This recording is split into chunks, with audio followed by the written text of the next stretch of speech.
Sim, sim, seria ótimo. Boa noite, então. A nossa sexta aula de Epidemiologia das Atividades Físicas e Saúde Pública. Sou o professor Luiz Rodrigo e hoje a gente vai falar um pouco sobre os desfechos da epidemiologia da atividade física, né? E eu vou contar um pouco, né, dessa trajetória, como é que isso surgiu, né? Então tem um pouco de história aí para contar, mas é importante que a gente foque nos desfechos, né? E aí a gente já teve dentro da aula de epidemiologia geral os possíveis desfechos da epidemiologia. A gente viu 6 desfechos. Eu não quero que vocês lembrem de todos eles, mas eu quero que vocês tentem caracterizar para mim o que é desfecho, tá?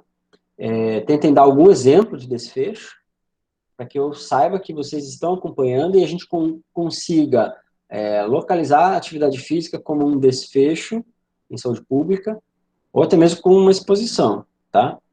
Mas eu queria que vocês falassem agora, quem é que me ajuda a definir o que é um desfecho?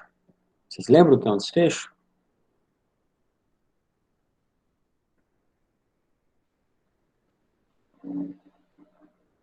Vocês fizeram, por exemplo, o ensino fundamental, o ensino médio, né?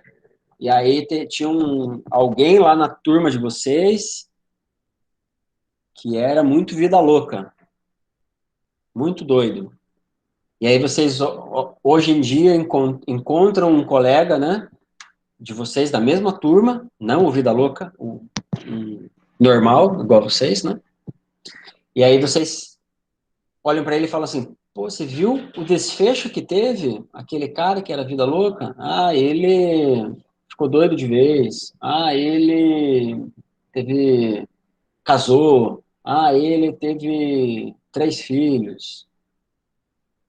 Então, o desfecho é aquilo que, depois de um segmento, normalmente, como um tipo de estudo da epidemiologia, é aquilo que se configura, né, ao final, né? Então, é aquilo que tem, tem como foco, né, de observação de algum estudo epidemiológico.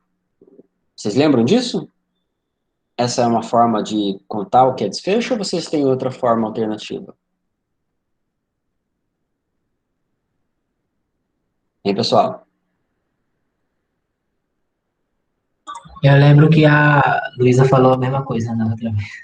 O que ela falou? Vocês escreveram São aí? variáveis ou eventos monitorados. Ah, eu não estava com o chat. São variáveis, são eventos monitorados. É, muito bem, Luísa. Mas agora, então, eu vou realmente descobrir se você sabe o que é desfecho ou não. Porque variáveis e eventos monitorados podem ser qualquer variáveis de um estudo. Qual que é a diferença, então, de uma exposição e de um desfecho? Porque ambos são variáveis e eventos monitorados. Quem ajuda? Pode ser a Luísa, mas pode ser qualquer outro a responder.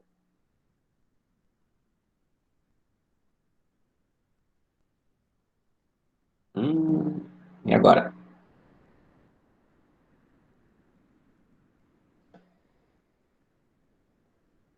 As variáveis de confusão, as variáveis de exposição também são variáveis, né?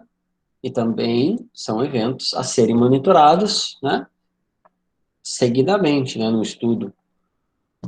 Ou eles podem ser avaliados num único momento, como a gente viu no estudo transversal. Qual que é essa diferença, então?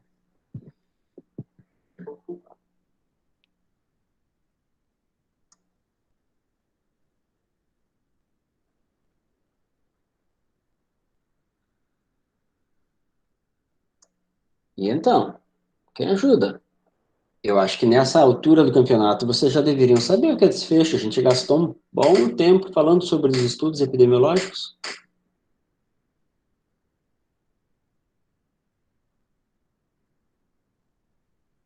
Como eu disse anteriormente, são um fim. Quando a gente mostrou um gráfico lá atrás na última aula que a atividade física era acompanhada e se percebia que havia uma proteção do desenvolvimento de câncer, por exemplo, lá na frente naquele gráfico, era porque o desfecho era a doença, e nesse caso, o câncer. E a exposição era fazer prática de atividade física. Então, quem era exposto a níveis elevados de atividade física tinha uma menor chance de desenvolver câncer. Então, eu preciso que vocês entendam que desfecho é aquele foco final, né? É aquele fim. A gente pode até colocar como um evento final, né? Ou um evento intermediário, mas que ele dá alguma suspeita do evento final. E aí eu falei para vocês uma coisa importante, falando dos desfechos. Eu falei que alguns desfechos são substitutos, né? Então, por exemplo, antes da pessoa desenvolver AIDS, a pessoa que vive com HIV, antes dela desenvolver AIDS, que é um desfecho, ela vai ter uma redução drástica da contagem de linfócitos TCD4, que é um marcador imunológico, um desfecho substituto, um desfecho intermediário. Então, a pessoa tem vários desfechos até ter o desfecho mais duro de todos, que é a mortalidade. Então, alguns desfechos, eles se remetem à qualidade de vida, né? Como o desconforto. Alguns desfechos se referem à perda de algo, né? A perda da idade, a perda dos anos produtivos, a perda de dinheiro, que é a destituição, né? Então, a gente falou de destituição, a gente falou de desconforto, a gente pode falar da própria doença, né? Que é um outro desfecho. E aí, como tá em inglês, né? A death, a morte, é o desfecho mais duro de todos, tá? Então, vocês precisam sair dessa aula de hoje lembrando, sabendo o que é um desfecho, né? Porque foi assim que a epidemiologia da atividade física começou. Começou-se a observar que aqueles que faziam mais atividade física tinham menos desfechos de doenças cardíacas e menos desfechos de morte por doenças cardíacas. Então, menos desfechos intermediários de desenvolver a doença e menos desfechos brutos, finais, né, de morrer precocemente. Ok? Entenderam? Ou querem que Claro. eu fale mais sobre desfechos? Ficou claro, mas se quiser falar mais. Não, mas essa primeira parte vocês entenderam, né? Isso eu preciso saber, né? Entendi, entendi. Essa relação. E aí a gente pode trocar, a gente sempre pode trocar todos o que a gente coloca como desfecho como exposição, né? Nesse caso, a gente está falando de exposição, que é a atividade física e o desfecho, a doença, a morte. Mas a gente poderia estar num curso de nutrição, por exemplo, e falando sobre o comportamento alimentar, né? Ou o consumo de alguns nutrientes, ou o padrão da minha dieta, que pode ser mais rica em alimentos processados, ultraprocessados, e provavelmente o meu desfecho de doença crônica será acelerado e o meu desfecho de mortalidade será acelerado também, né? Então, a nutrição trabalha na mesma lógica. As áreas da saúde que entram, né, que mergulham dentro da saúde pública, são todas muito parecidas, só que elas acabam assumindo diferentes exposições e diferentes desfechos, tá? Para além do Caio, vocês entenderam?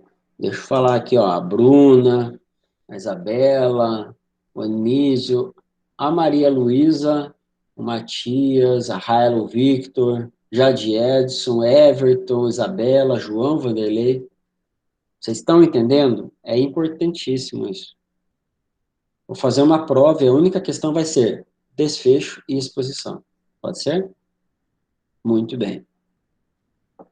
Fundamental. Entender o que é desfecho, entender o que é exposição, faz com que vocês raciocinem melhor para a lógica dos trabalhos de conclusão de curso.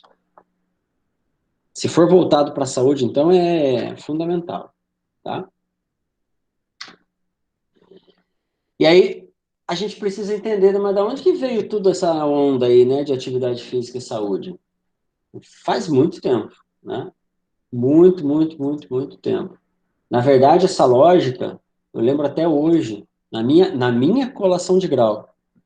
Na minha colação de grau, o paraninfo, né, que era o professor Flávio, ele resolveu falar do movimento humano, né, e da expressão da saúde relacionada ao corpo. Ele teve que voltar lá para a Grécia Antiga, né? E a hora que ele fez isso, eu pensei, vai demorar, né? Então, quando a gente fala desse movimento de atividade física e saúde, é evidente que a gente vai ter que voltar até um momento bastante, digamos assim, né, higienista, né, numa lógica da Grécia Antiga, né, da atividade física e saúde. Então, já havia um entendimento, né, do corpo são, da mente sã, como um produto da prática regular da atividade física, né? E aí, dando um salto, né, de séculos, né, um outro momento que marca muito, né, é o momento do século XIV, século XV, né, de um estabelecimento de uma forma bastante grosseira ainda, de exercício físico e educação para a saúde, né, uma perspectiva ainda muito obsoleta, muito rígida, e certamente, né, a gente vai ganhando outros elementos, né, entendendo, né, como é que existe essa relação do movimento com a saúde. O avanço da medicina, sem dúvida, né, subsidiou uma grande parte desse processo, mas aí a gente tem, né, como várias esferas, né, do conhecimento, aí no século XVIII, século XIX, um avanço muito grande, né?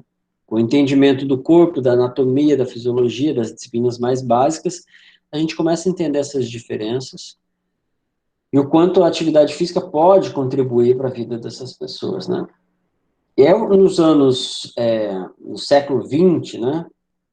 Mas aí principalmente no,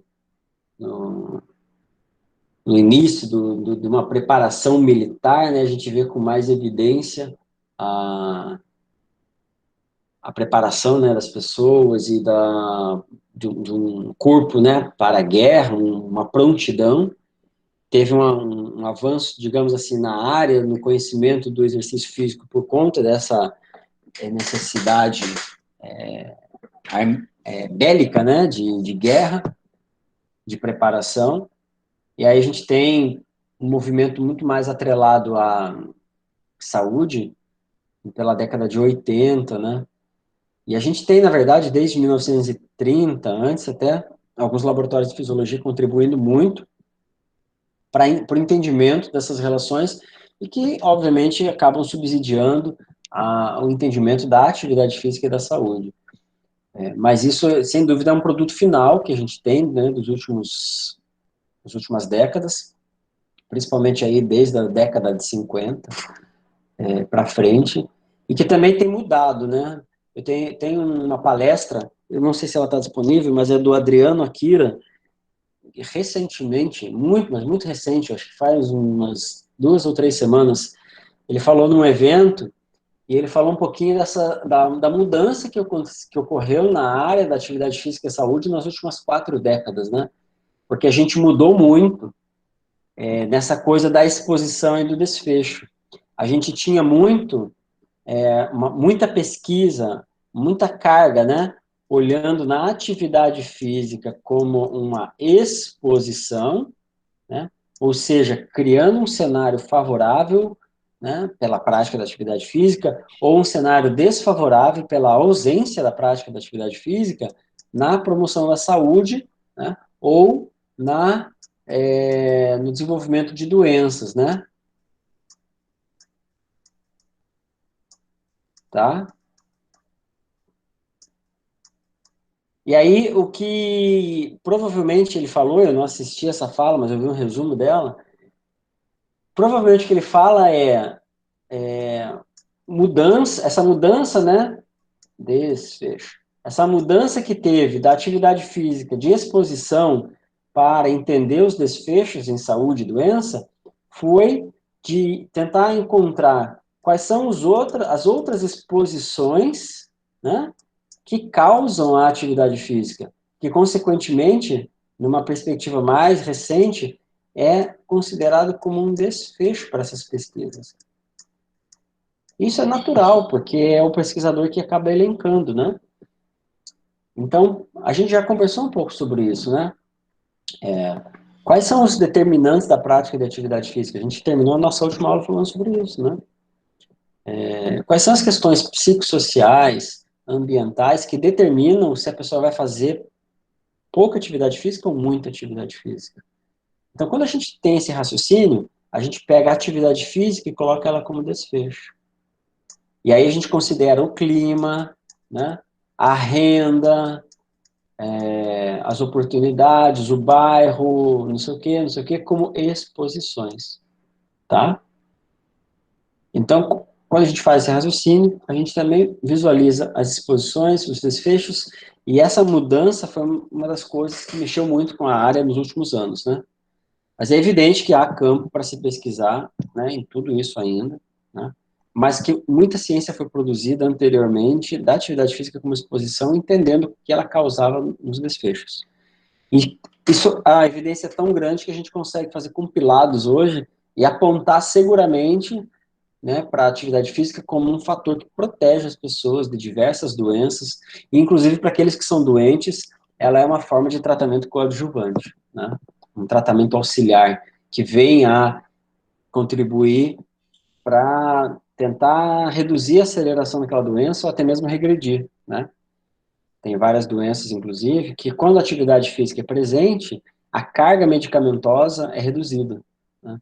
A quantidade de redutores da pressão arterial ou hipoglicemiantes é reduzida, porque a pessoa se tornou ativa e por um mecanismo biológico intrínseco, ela conseguiu melhorar e contrabalancear as alterações que foram estabelecidas algum dia ali e que provocam doença e agravo, tá? Estão seguindo? Vamos em frente? Bora. Show.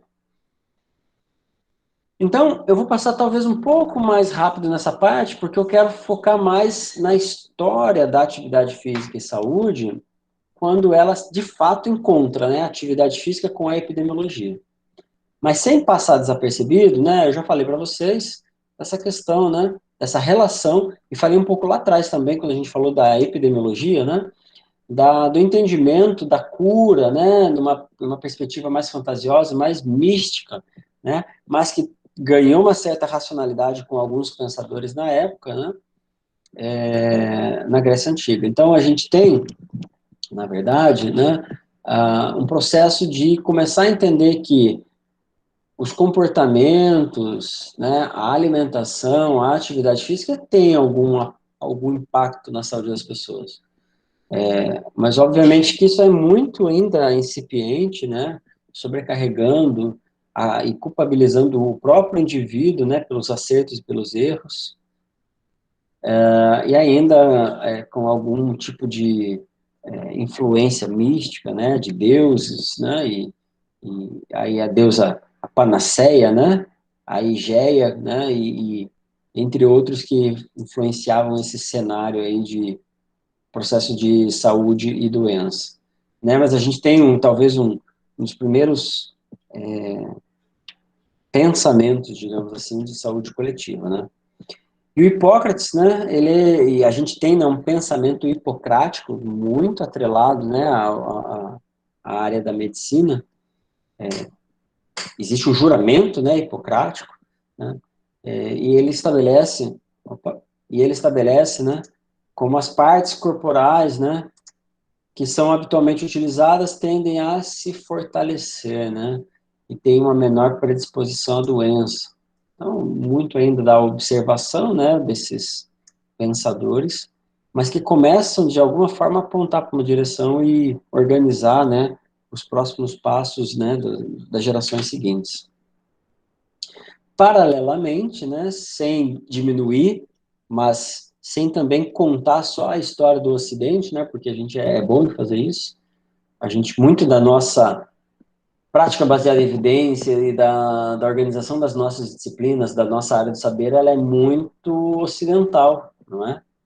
E aí a gente não pode, de certa forma, diminuir ou esquecer, né, de que há uma construção no Oriente. Então, o exercício em medicina, né, entre os chineses, entre os indianos, japoneses e asiáticos como um todo, né, tem uma manifestação muito grande. A ótica, na verdade, que eles trabalham com atividade física e saúde é uma outra ótica, né? Diversas práticas corporais, elas se misturam, né?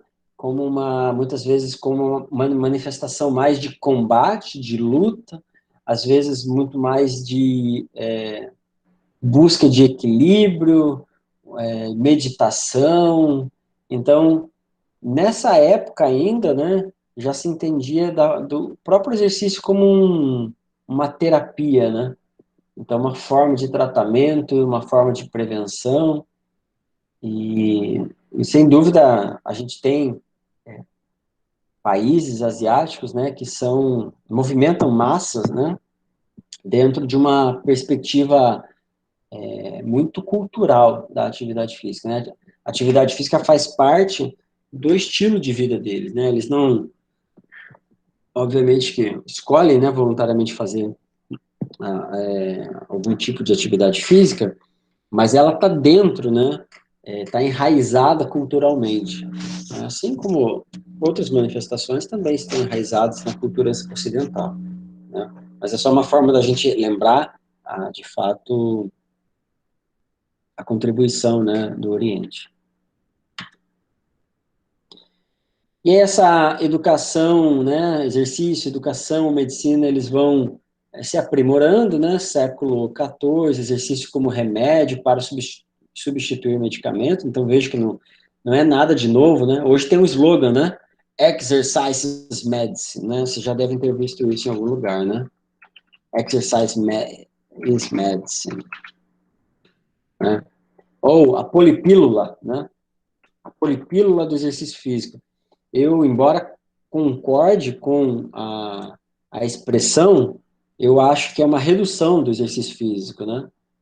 Você dizer que o exercício físico é uma polipílula, você reduz a atividade física, o exercício físico, ao ato de remediar, de curar. E não é necessariamente apenas isso, né? Mas ela pode ser usada, né? Então, Exercise Medicine é um movimento do American College of Sports Medicine de se utilizar o exercício físico como uma terapia, né? Medicamentosa, ou uma espécie de polipílula, como eu já disse isso. Polipílula porque são várias pílulas, né? Estou colocando o link aqui para vocês. Mas, obviamente, que isso não é nada de novo, né? Já tem um bom tempo, né, que é entendido. O movimento, né, ele é maravilhoso. Foi o movimento que nos levou, né, a povoar todo mundo, né? A andar pelas diferentes geografias, né, e diferentes cantos desse planeta. Foi a prática da atividade física, né? Foi o movimento em si. E aí essa preocupação com o fortalecimento do corpo, com a ginástica, né, com parte da educação, obviamente que é evidente nesse momento.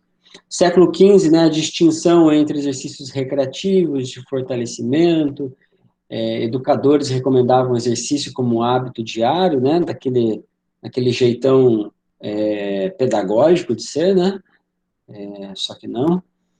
No século XVI ao século XVIII, né, os médicos tentam explicar os benefícios dos exercícios no aparato fisiológico do corpo e conseguem significativos avanços, né, mas a gente acaba ganhando mais nos séculos seguintes, né, porque a medicina, por si só, ela avança, né? Então, esse avanço da medicina e do conhecimento do próprio corpo contribui para entender o exercício físico como um modelo de estresse, né? Então, o que é que acontece quando a gente coloca a pessoa para correr? E se a pessoa correr numa velocidade mais alta? E se a pessoa correr numa velocidade máxima? Até quanto tempo ela corre? Por que ela interrompe a corrida? Então, essas questões começam a fazer parte, né, das perguntas de pesquisa dos laboratórios, de fisiologia, mas dentro das universidades de medicina, né? A gente ainda não tem uma área da educação física, né, fortalecida e própria, né, que utiliza do movimento como um aparato, né, um foco, um objetivo. Isso vai se configurando mais tarde, né. Século XIX, né, o papel da aptidão física na medicina preventiva, né, quem já estudou o tal do Joseph Pilates também já viu isso, né, ele surge mais ou menos nessa época. E aí, talvez o mais recente, né, seja o próprio papel, né, da história, né, moderna da atividade física e saúde, que se utiliza, obviamente, de um arcabouço teórico, fisiológico, bioquímico, anatômico, né, mas aí ela começa a abrir, né, e entender expressões, né, do nosso corpo, assinaturas de força, assinaturas de capacidade cardiorrespiratória, de resistência, da constituição do corpo, e aí a gente vai construindo um conceito aí de aptidão física que a gente já tratou na aula passada, né, pela definição de Kaspersky, e aí a gente viu que tem uma definição mais recente de Bouchard. E aí, obviamente, que a gente vai tentando entender, né, qual é a utilização desse conceito e da atividade física na prevenção, né, de doenças, no desempenho físico, na reabilitação, né? Então, a gente vai entendendo que há um encontro, né? E aí, nos anos seguintes, a gente tem um surto, né, brincando com a palavra surto, né, da epidemiologia, mas a gente tem um crescimento muito rápido da literatura. Muito se desenvolveu nessa época, né, depois de 1950, 1960, 1970 e 1980. Né? Então, a gente tem, né, processo de definição né, da área que há essa necessidade observada dentro da epidemiologia lá em 1985, como vocês viram, mas esses trabalhos, obviamente, foram surgindo de uma quantidade muito grande, né, em escolas de saúde pública, em escolas de medicina preventiva, né, então, alguns médicos interessados na prevenção da doença, alguns sanitaristas, começam a olhar para a atividade física, tá? E aí, talvez esse slide aí conte melhor a história, tá? Então, olha só, a gente tem, vou grifar, a gente tem o trabalho que talvez seja o ponto inicial. Eu vou colocar esse texto, só que eu esqueço, gente, por favor, vocês têm que me ajudar a lembrar. Eu esqueço de colocar no Moodle. Eu vou colocar o trabalho original do Jeremy Morris, pode ser? O primeiro trabalho da epidemiologia da atividade física. Ele é considerado o primeiro trabalho, né? Ou o primeiro trabalho, talvez não o primeiro trabalho de fato, mas o trabalho mais relevante e que iniciou todo esse movimento da atividade física e saúde, né? Do Jeremy Morris, 1953, tá? E aí, a gente tem outras pessoas que começam a se desenvolver na área, né, começam a aparecer, como Ralph Pfaffenberger, né? Então, esse trabalho de Jeremy Morris, a gente vai falar um pouco mais à frente dos desfechos, mas ele fala assim, ó, doença coronária do coração, né? Das artérias coronárias, né? E atividade física no trabalho. Então, a gente já sabe que atividade física no trabalho é apenas em um domínio da atividade física, mas ele já percebe que, ó, peraí, parece que tem padrões diferentes de atividade física no trabalho, e isso influencia de alguma forma a doença nas artérias coronárias. A DAC, né? Doença arterial coronariana, é a melhor tradução. Olha onde foi publicado esse trabalho, na Lancet. E aí a gente tem o Ralph Pfaffenberger fazendo, né, um esforço muito grande e que também determinou e influencia até hoje as recomendações de atividade física e saúde, né? E aí ele falou assim, ó, existe um certo nível de energia gasto que ele está associado, né, ao proteção né, ou a exposição elevada de doenças cardíacas, né, como o infarto do miocárdio fatal, né? Aí começa a chamar a atenção das pessoas, né? Pô, se alguém está morrendo precocemente de infarto do miocárdio porque não faz atividade física, talvez esse tema seja relevante, né? Concorda comigo? E a gente tem outros trabalhos, esse aqui também é outro do Ralph Paffenberger, né? Esse aqui é um trabalho clássico dele, que ele faz um segmento dos alunos universitários de Harvard, que é... Ele cria, né, um índice de risco, né, de infarto do miocárdio. Esse aqui é um trabalho também bem legal, né? Aqui a gente já viu a gente já vê dois nomes mais conhecidos, mais recentes, que é o Stephen Blair e a Amy Lee, né? Os dois ainda estão na ativa. Eles falam assim, ó, história da atividade física, saúde cardiovascular e longevidade, né? Então ele fala das contribuições de Jeremy Morris, também é um trabalho bem bacana, né? Eu posso anexar no Google, no Moodle. Então a gente viu aqui o Jeremy Morris, o Ralph Paffenberger, e aqui a gente tem um cara que vocês já devem ter visto alguma matéria com ele. Ele até falou esses dias, sei lá, fantástico, alguma coisa assim, que é o Kenneth Cooper, né? Vocês conhecem ele porque existe um teste de Cooper, né? Vocês já fizeram um teste de Cooper? Já. Pronto, foi ele que criou.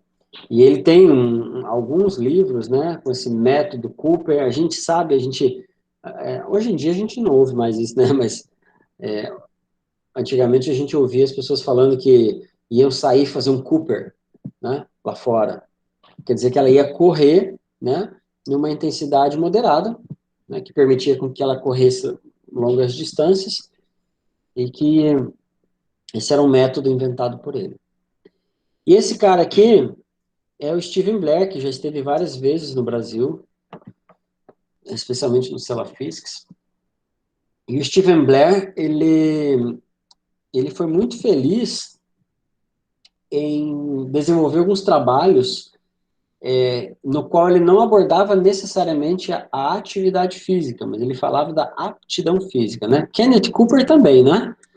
E ele falava especialmente da aptidão aeróbia. Então a gente vê, por isso que eu dei aquela aula anterior, dessa base conceitual, porque parte da epidemiologia da atividade física foi suportada na aptidão física em si.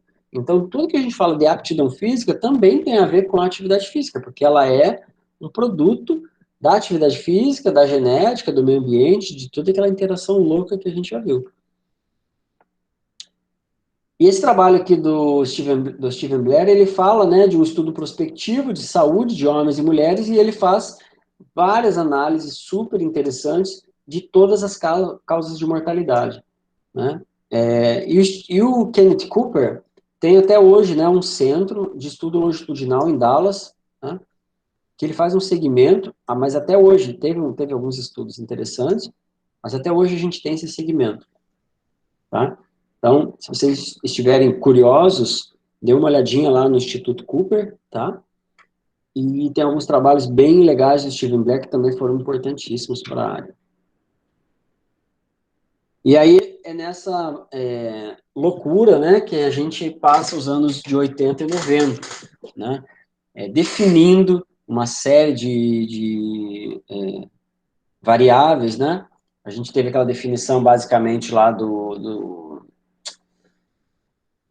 Kaspersen, né, sobre aptidão aeróbia, cardiorrespiratória, né, que ele falava, força, resistência, flexibilidade, composição corporal, que montam, né, aquele pacotinho de aptidão física relacionada à saúde, a definição de exercício, né, da forma sistematizada, que tem objetivo, tem volume, intensidade, ou seja, tem parâmetros e variáveis, né, que a gente manipula da atividade física, e a própria atividade física, que na definição dele era, né, o gasto energético acima dos níveis de repouso, né, mas que a gente entende atualmente, uma visão mais ampliada, como um comportamento, né, que é determinado por outras condições, e que, obviamente, que influencia a saúde, né, e pode ser organizada como exercício físico, que passa pela aptidão física, mas tem efeitos, né, de várias outras naturezas que incidem no processo de saúde e doença. Então, nesse momento, né, há uma um forte movimento, inclusive no Brasil, de se observar mais, né, a atividade física e o possível impacto dela na saúde pública. Claro que os trabalhos datam lá desde 1950, né, mas a gente tem aí um período de transição que lida com essas diferentes variáveis. E esse trabalho aqui, ele já deve estar disponível lá no AVA, tá? Esse aqui é o professor Marcos Narras, e esse aqui é o Leandro Garcia, né? A gente estudou junto lá em Santa Catarina, né? E esse trabalho que ele vai estar lá deve estar lá no AVA já, ele conta essa história toda da área. Então, para quem quiser se aprofundar, dá para ler sobre isso. E aí a gente teve até o momento atual um crescimento exponencial da área, né? Muita gente acabou se interessando, novos grupos de pesquisa, novos trabalhos em rede. Para se ter ideia, né, a gente, desde 2012, a gente entrou na Lancet como um observatório, né? Teve uma série especial e acho que desde 2016 foi criado um observatório da atividade física na Lancet, né? Então, para a gente perceber quanto isso se tornou importante. E aí, é importante a gente lembrar que aquela referência, Caio colocou essa referência um outro dia aqui no chat, é desse livro, porque teve um evento muito grande, né?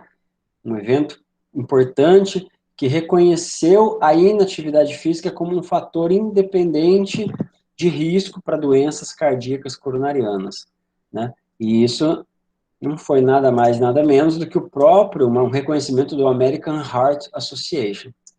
Então, nesse evento que existiu, né, ele culminou num livro que é chamado de Physical Activity, Fitness and Health, né, e foi um consenso que se chegou, né, pós-evento, o evento acho que foi em 92, e o livro de 94. E lá há essas definições mais sofisticadas de aptidão física, mas obviamente que a gente foi revisitando isso ao longo dos anos, né? O evento está aqui, ó, foi 92, tá? E aí quem assina, né, o livro é o Claude Bouchard, né, um baita de um pesquisador. E a partir daí, houve aquele crescimento exponencial e a área foi cada vez mais valorizada, né? Em 1995, foi publicado pelo CDC e pelo American College a primeira recomendação de atividade física e saúde pública, né? Eu tenho até hoje esse trabalho de 1995 de Russell Pate, né? Russell Pate é um pesquisador norte-americano, ele até trabalha mais com crianças e adolescentes. E ele reuniu uma galera, né, de especialistas para revisar todos esses trabalhos, para tentar formar uma base sólida, né, e que fosse baseada em evidência e que permitisse, né, inferir que a atividade física fazia bem para a saúde. Então, essa recomendação, obviamente, não é só da opinião dos especialistas, mas é de uma revisão dos estudos disponíveis. Esse report, né, ele é muito citado até hoje, na verdade, né? Hoje a gente tem outros documentos, mas ele é muito citado até hoje, que é o Physical Activity and Health, e ele é um relatório, né, desse órgão norte-americano, já não lembro mais essa sigla, mas é United States of Diet, Health, não sei o que, Survey. E ele foi liderado pelo Steven Blair e colaboradores. Então, de 96, teve atualizações também. E aí, a área foi cada vez mais avançando, né? E onde é que está o Brasil em tudo isso? Gente, eu vou precisar fazer um intervalo aqui para pegar uma água, tá? Pode ser? Pode ser. Vamos fazer 3 minutinhos só? Vou aproveitar essa quebra aqui do Brasil. 3 minutinhos para pegar uma água.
Bora lá?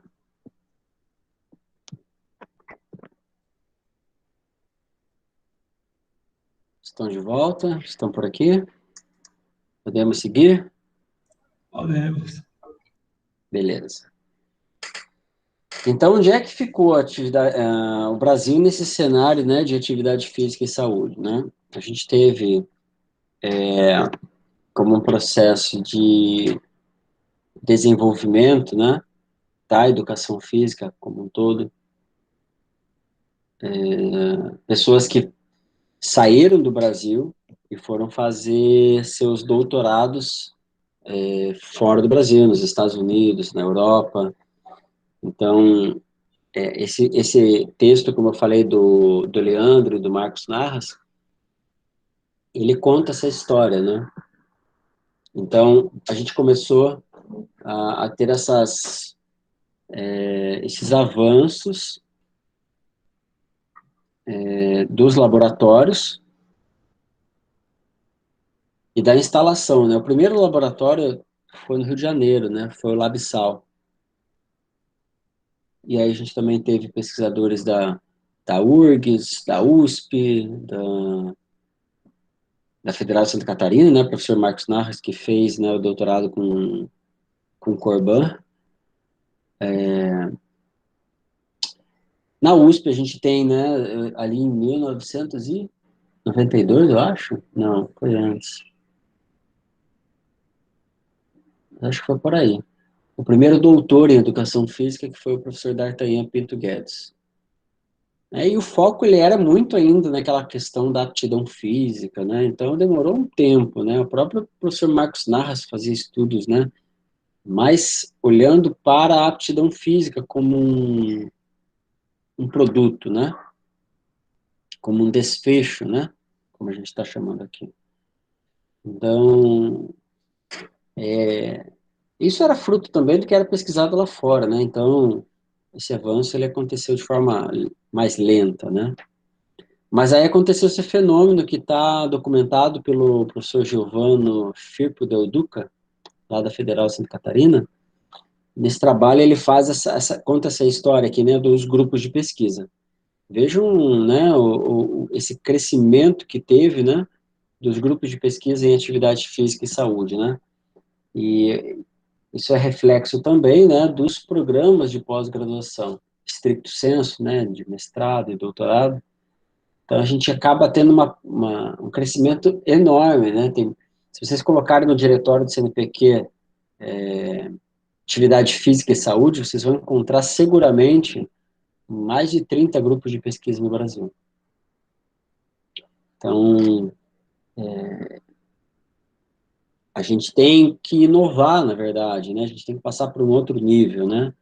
Eu fiz muitas dessas reflexões quando estava pensando em criar um grupo de pesquisa na UFAL, né? Porque, de certa forma, pesquisar atividade física e saúde não é um problema, né?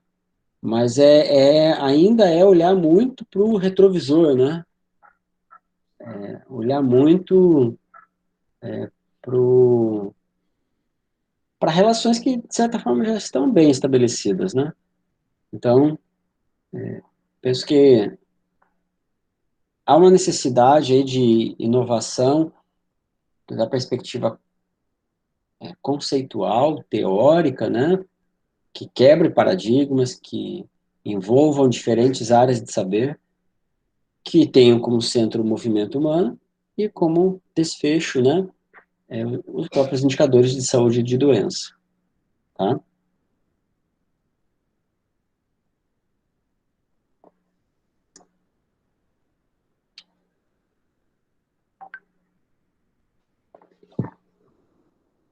E aí, o que a gente tem, né, esse avanço, como eu falei, pesquisadores buscando essa formação de doutorado, pós-doutorado, nos Estados Unidos, na Europa, mas ainda esse foco bem fechadinho ainda, né, nessa caixinha da aptidão física relacionada à saúde, né? Mas foi importante para a área se debruçar, né, e para ter um desenvolvimento interno, né, de pesquisa no Brasil sobre a aptidão cardiorrespiratória, sobre a força, sobre a flexibilidade, composição corporal. né? E é importante até os dias de hoje, né? Os comentários que eu faço não são de crítica, mas são de olhar como que a gente pode contribuir hoje, né? Eu mesmo fiz um trabalho sobre aptidão cardiorrespiratória, né? E estou aqui reclamando de tudo isso. Mas a gente tem que encontrar quais são os nichos ainda que permitem um avanço, né? Para não fazer mais do mesmo, né? Então, é evidente que a gente leva tempo para encontrar, né, essas nuances, mas isso se faz necessário no campo da ciência. E aí a gente tem uma espécie de era de ouro, né, da atividade física em saúde, quando a gente começou a perceber, nossa, mas a gente precisa melhorar a forma de medir a atividade física. E foram elaborados inúmeros questionários. Tem um estudo do professor José Cazuza, da Federal da Paraíba, que ele conta essa história, né, dos instrumentos para medida da atividade física. Eu não sei se ele chegou a publicar esse estudo, porque eu sei de conversa com ele mesmo, mas ele encontrou mais de 100 instrumentos para medida da atividade física no Brasil, né, que eram traduzidos ou eram criados para um propósito. Então, cada estudo que se propunha a fazer atividade física criava um novo questionário. Imagina onde ia parar tudo isso, né?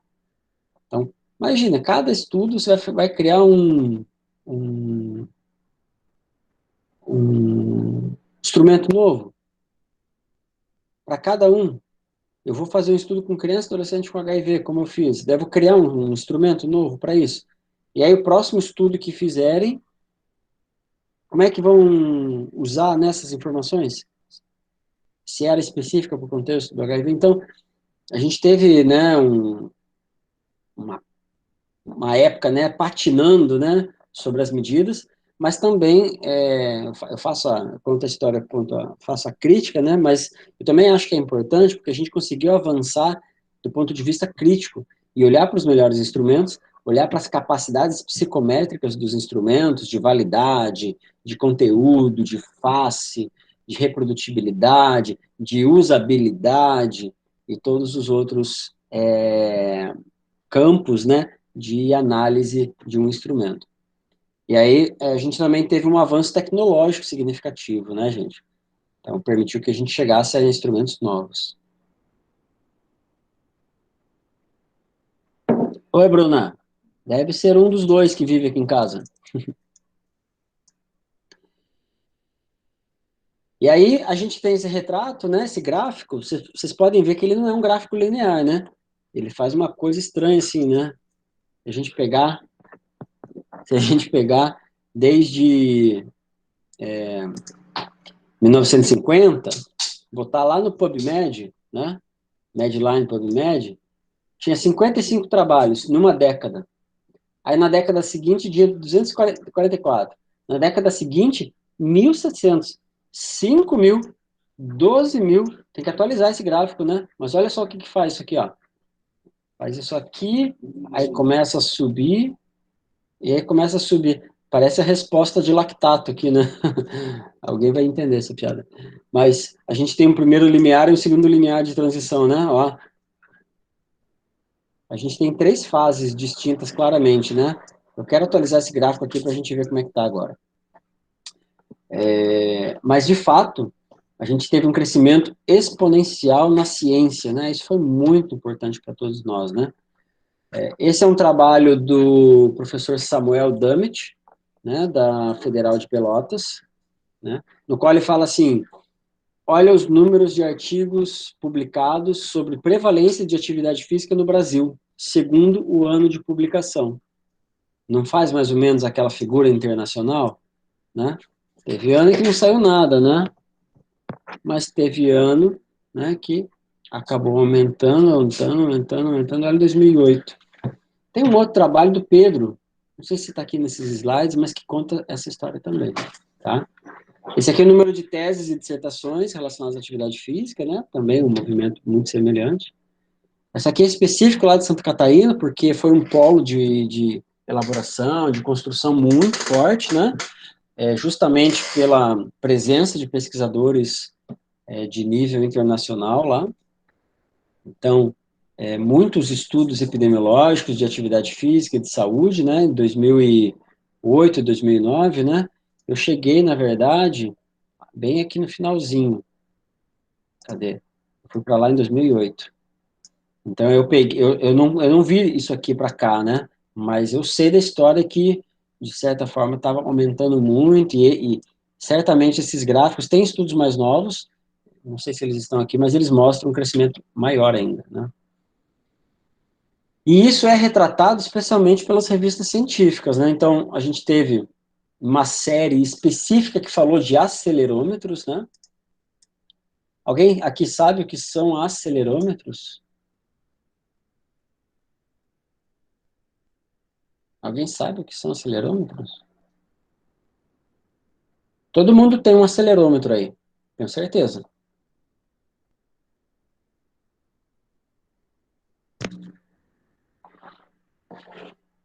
Acelerômetro não é necessariamente o GPS, tá?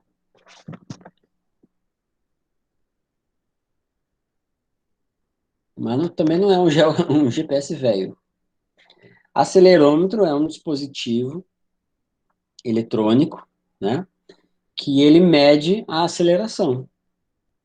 Então, a partir do movimento desse objeto, ele causa um, um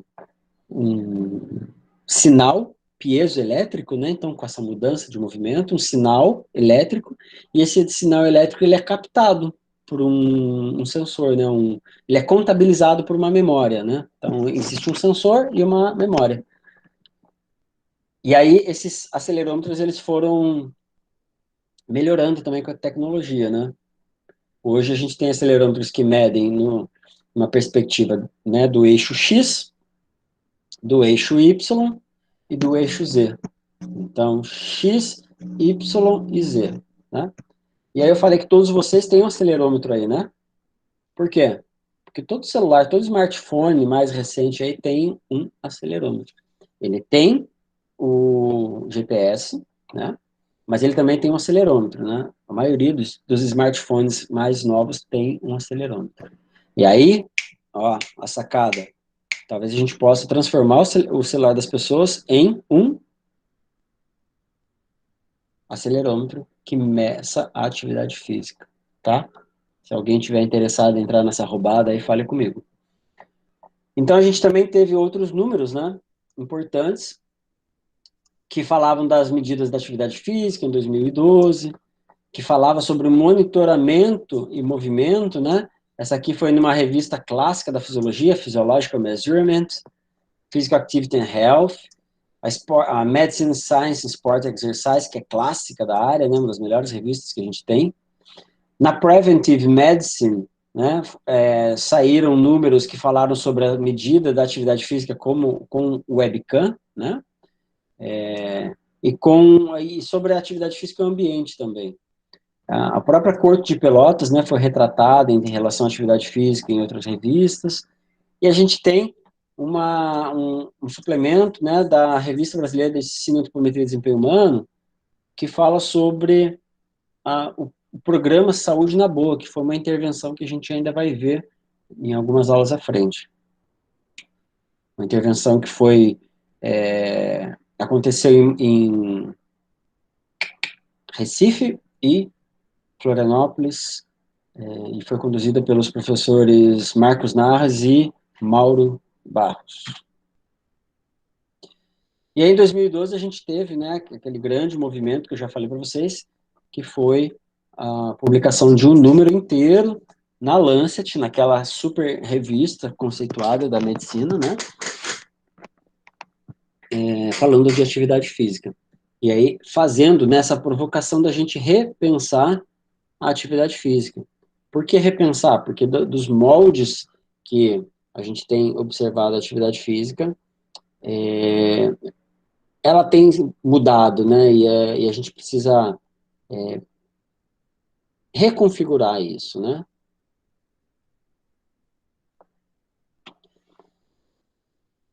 Outro tema legal também, que eu acho que vale a pena vocês procurarem aí na internet, é o GOPA. o Global Observatory for Physical Activity, né? Ele dá algumas informações bem interessantes, né? Deixa eu colocar aqui, ó, Global Observatory for Physical Activity.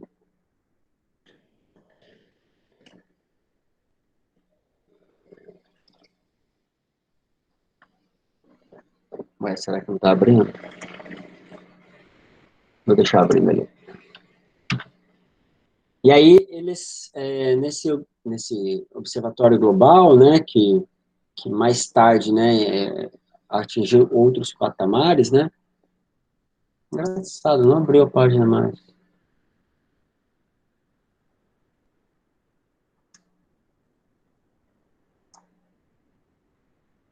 Enfim, eles estabeleceram algumas metas pontuais, né, de redução da inatividade física em adultos, né, do aumento da prevalência de adolescentes que praticavam atividade física,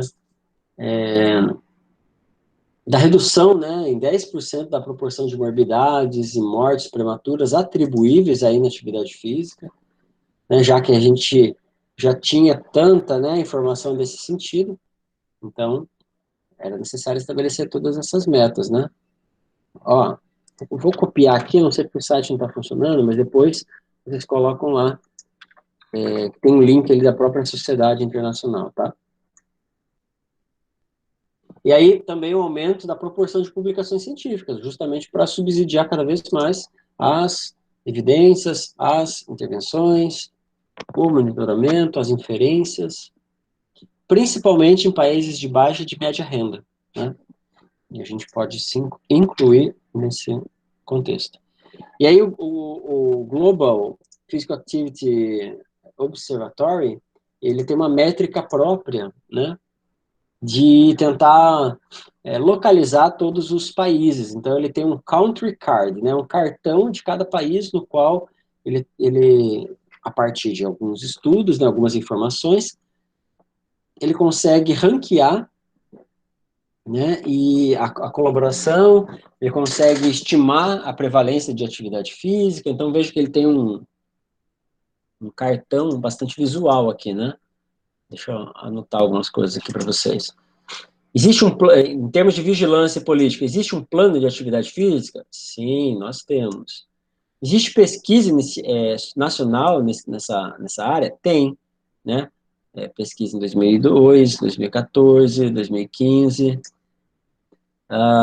Quais são as características da pesquisa, né? E aí a gente tem alguns indicadores aqui, né? A posição no ranking, né? Então, o Brasil é o sétimo, né, e contribui 3% para a pesquisa mundial em atividade física em 2013, né? Tem que ver se tem como atualizar esses dados aqui, né? Estão meio velhos.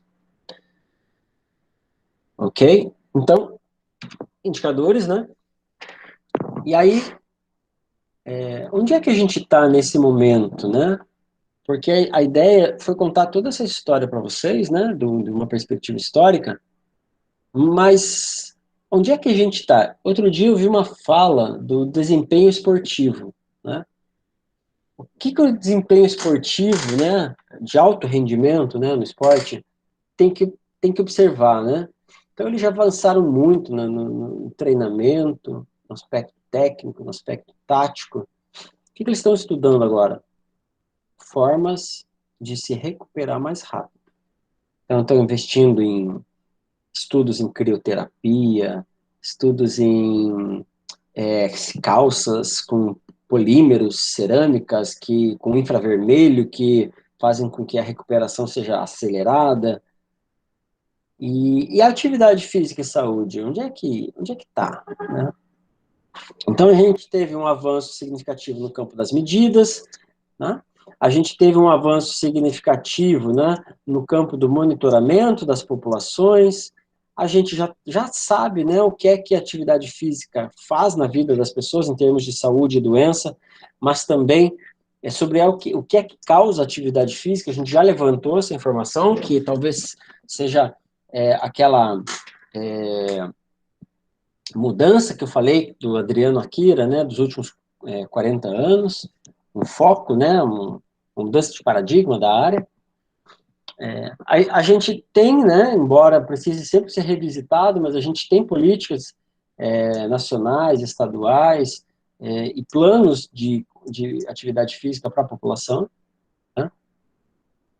Mas talvez um campo que a gente ainda esteja em amplo crescimento e necessitando de novos jovens pesquisadores como vocês, cheios de inspiração, ideias, criatividades e energia para trabalhar. A gente tem o campo da tecnologia, né? Como eu falei para vocês. Será que a gente pode, de repente, criar um aplicativo para medir a atividade física das pessoas? Tá? Olha que interessante. De repente, criar um programa baseado em exergames para promover atividade física para adolescentes que são muito ligados em videogame e não querem, né, sair da frente da TV, então vamos botar um videogame para eles se movimentarem lá, né? A Luísa já teve essa ideia antes, né? Então, de fato, a gente precisa de novos trabalhos que alimentem essa área, tá? Mas, de fato, gente, eu vou falar uma coisa muito séria. Eu tenho um projeto aqui de desenvolvimento de um aplicativo, tá? Então, se alguém tiver afim, fala comigo. E a gente precisa de tudo isso para que a gente consiga avançar, né? A gente precisa lidar com essas dificuldades para que a gente consiga avançar. Por que será que eu acabei pensando de repente, usar o próprio celular do indivíduo, né, como um instrumento para medir atividade física? Porque eu lidei com a dificuldade da escassez de equipamentos da Universidade Federal de Alagoas. Em Santa Catarina, eu trabalhava com acelerômetros da Actigraph. Cada um, hoje, o dólar está caro, né? Mas ele custa $250. Então, hoje, custa R$ 1.250 um acelerômetro, né? Para o meu estudo, eu tinha 20 acelerômetros. E eu perdi 2 acelerômetros. Então, eu dei um prejuízo hoje de R$ 2.500, né? Então, eu tinha recurso. O que é que a dificuldade faz com a gente, né? Faz com que a gente repense, né? E crie novas estratégias. Eu pensei, nossa, vou ter que voltar para o papel e caneta para fazer atividade física, fazer pesquisa com atividade física e saúde. Por enquanto, vou ter que voltar, né? Mas existiu essa faísca, né? Da gente pensar, de repente, formas de se utilizar o que já tem disponível hoje, né? Tem aplicativos já que medem atividade física, com validade, né? Eu vou mostrar para vocês na aula que vem. Mas a gente talvez precise de elementos adicionais que esses aplicativos não têm, e a gente também precisa considerar as especificidades das populações que a gente está trabalhando, né? No meu caso, na maioria das vezes, crianças e adolescentes. Então, o comportamento é diferente, os aspectos fisiológicos são diferentes. Então, tudo isso faz com que a gente acabe ampliando a nossa visão, repensando nossos objetos de estudo e ressignificando todo o saber que envolve, né, esses campos. Ok?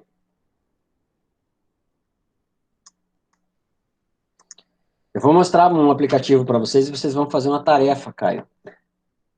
Mas deixa para a aula que vem. Vocês vão ter que instalar um aplicativo no celular de vocês, e aí vocês vão fazer uma medida da atividade física por papel e caneta e, simultaneamente, por aplicativo, tá? Mas deixa para a aula que vem. E aí o tempo de tela é uma outra história, né? E que a gente já sabe hoje que são duas coisas separadas, né? Você pode até fazer atividade física, mas o teu tempo de tela. E é tempo de tela do celular, né? Não quer dizer, se você não estiver usando o celular talvez não consiga medir o tempo de tela que você está tendo no computador ou na TV, mas existe essa possibilidade também. Então, hoje, a gente volta, se vocês olharem para essa referência aqui, a gente já passou por ela, né? Que foi uma definição mais contemporânea da atividade física, do comportamento sedentário, né? Que a gente está entendendo de uma forma muito mais abrangente, eu diria muito mais sofisticada, mais elegante da atividade física.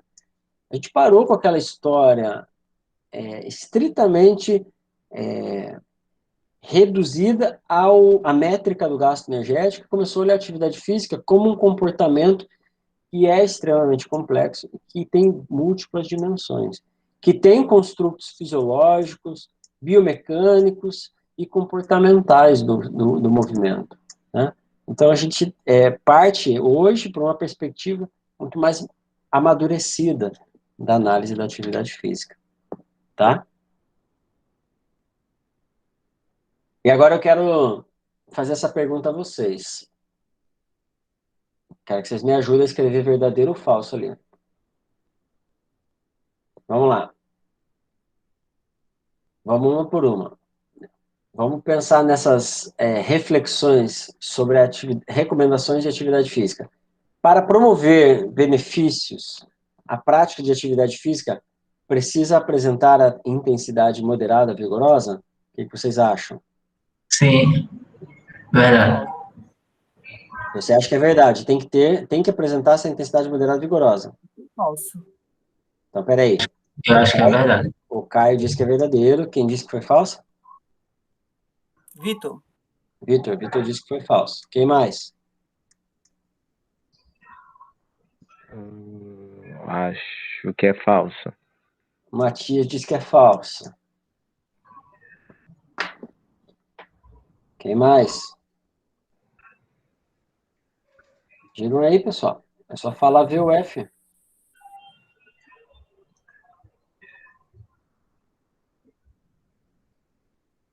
Isabela diz que é falso.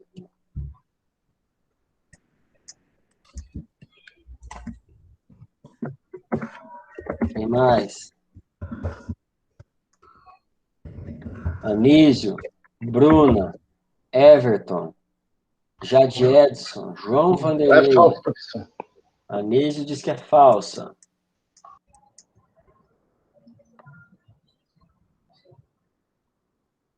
Luísa. Jade Edson diz que é falsa. Vai ficar sozinho, hein, Caio? Já tô na merda, vou cair mesmo. Por que vocês acham que é falsa? Contem pra mim. Ou por que você acha que é verdadeiro, Caio? Convença o restante aí do teu argumento. Pelo menos nas recomendações que eu vi da OMS, a intensidade era moderada e vigorosa, 300 minutos por semana, e tem o volume também, né? Me esqueci já. Da quantidade de dias, que era pelo menos 3 vezes, era 4, sei lá, me esqueci. Para Eu acho adulto, para criança e adolescente, de quem você localiza essa recomendação? É isso, né? Era para adulto. Fala, Victor. Para mim, até a caminhada, para mim, acho que todos os dias traz uma diferença. E não é vigorosa, sabe? Uhum. Alguém mais quer comentar? Então, veja. Fala, Matias. Não, só concordando com o Vitor, tipo, realmente, tipo, você fazer a prática da caminhada 30 minutos por dia, que é essa recomendação que a gente sempre tem, que já é datada, essa recomendação já faz essa diferença, né? Então, não necessariamente tem que ser uma corrida propriamente dita. Tá. Então, eu vou... Dois de vocês que falaram em recomendação. E o Victor falou mais de uma percepção individual, né, dele, né, da caminhada. A gente vai ver as recomendações ali, elas mudaram um pouquinho só, né, se incluiu informações nessas recomendações. Mas as recomendações, de fato, no seu volume, que é de 150 minutos semanais, Caio, não é 300?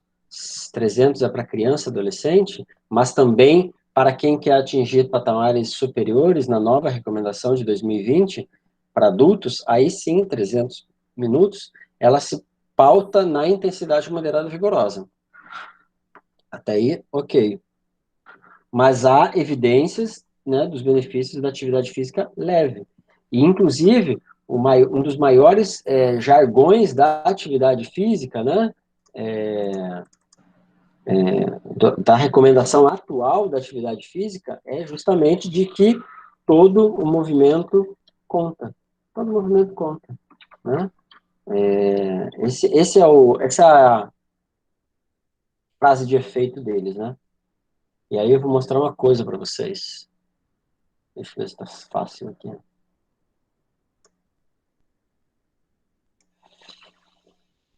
Que é justamente isso. A mensagem é justamente essa. Conseguem ver? Conseguem ouvir?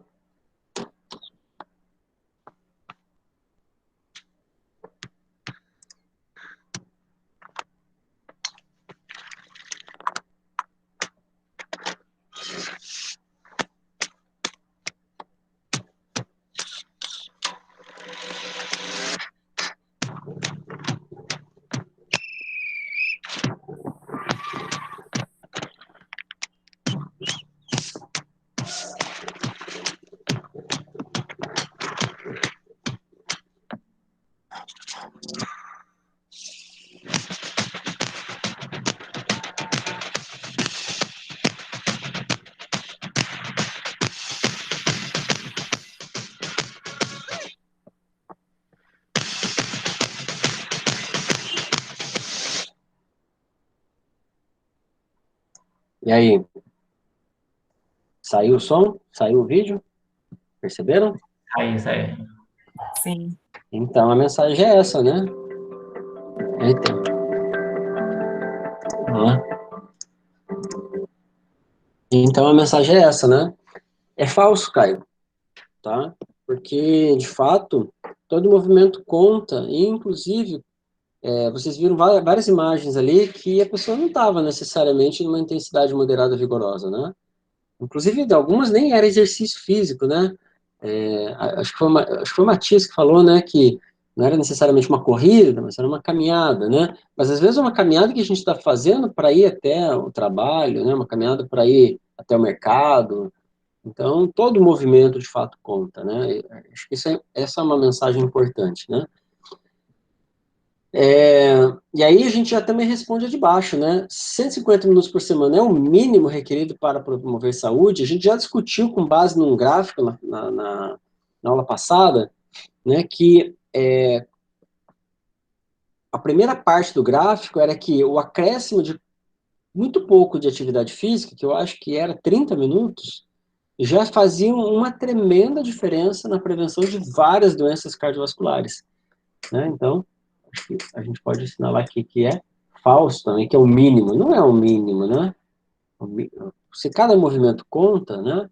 A gente tem que refletir sobre isso também. Se eu alcançar 150 minutos por semana em qualquer domínio de prática, eu previno doenças, né? E aí a gente também sabe que os limiares de prevenção de doenças, né?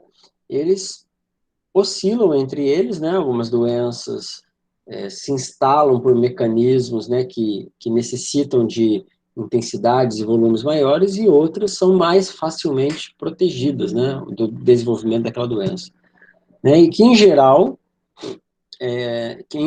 se eu alcançar 150 minutos por semana de atividade física em qualquer domínio, eu de fato estou prevenindo doença. Então essa aqui a gente marcaria como verdadeira. Feito? E aí, para a gente também alimentar as próximas aulas que a gente vai ter, e essa é de fato de promoção de saúde, que vai ser mais à frente também. Por que a gente falha em promover atividade física? Porque a gente mede com uma métrica e promove com ações que se distanciam dessa métrica? Vocês concordam com isso? Verdadeiro ou falso? Verdadeiro. Verdadeiro. O que Pelo mais? menos na maioria dos casos. Quem mais?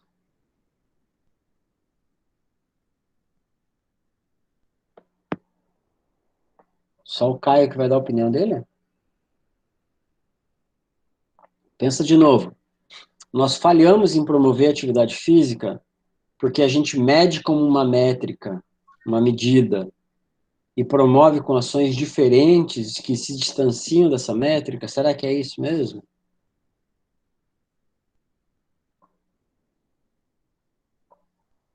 Eu concordo contigo. Matias? Diga. Não, eu concordo, dessa vez concordar com o Caio, verdadeiro, creio que seja verdadeiro. Ah, tá bom. De fato, a gente mede atividade física, né? Em minutos, a gente mede em passos, a gente mede em esforços que são distantes, de fato, das ações que nós acabamos propondo, mesmo nas populações, ou em grupos, ou até de forma individual, né? Então, há essa distância, né, entre a prescrição do exercício físico de forma individualizada e a comunicação para a população como um todo, né? É óbvio que existe uma ligação aí, mas ela não está muito clara para todo mundo, especialmente para aquele que é alvo, né, dessas ações. Então, verdadeira. As campanhas públicas e o reconhecimento social dos benefícios à saúde, ao estilo de vida, não são suficientes para mudar o comportamento das pessoas. Vocês concordam com essa afirmação ou não? Concordo. As campanhas públicas e o reconhecimento social dos benefícios não são suficientes. Mas o que é falta, então? Políticas públicas de equidade. Tá. Mas já tem. Eu entendo que. Mas vamos entender que tem política pública. Pode ser que falte nesse Falta sentido. elas funcionarem. Hã? Falta Fala- elas funcionarem. Falta elas Política pública funcionarem. tem, não funcionam. Mas será que elas são suficientes? O que é que precisa de mais para mudar a vida das pessoas, o comportamento das pessoas? Será que é só ter política pública? Que seja acessível a elas, né? Tipo, a quem tem essa necessidade para que chegue até elas de uma forma facilitada. Então, se não está chegando, é porque Não está é uma funcionando. inequidade. Entendo. Não, mas assim, o fato de ter não quer dizer. Não, faz sentido. Mas não é só políticas públicas. Tipo, não adianta ter, por exemplo, aquelas academias que tem lá na praia, se a pessoa trabalha de 7 da manhã às 7 da noite, chega em casa cansada, vai fazer atividade física como, sabe? É toda Verdade. uma questão social, não é só a falta de políticas. Uhum. É uma boa forma de pensar, Luísa. Isso mesmo. Então, talvez a gente precise de outras abordagens, né, para além das campanhas públicas, do reconhecimento social, porque as pessoas, na verdade, já sabem, né, que fazer atividade física faz bem para a saúde, né? Aliás, tem muitos profissionais, né, de educação física que sabem isso e não fazem atividade física, né? Então, imagina, né, se ele não faz,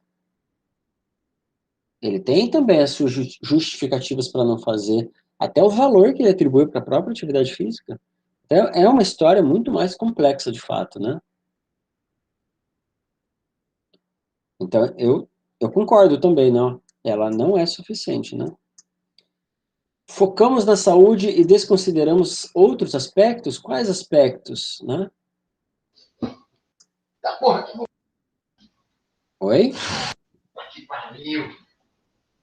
Oi? Tá chegando agora.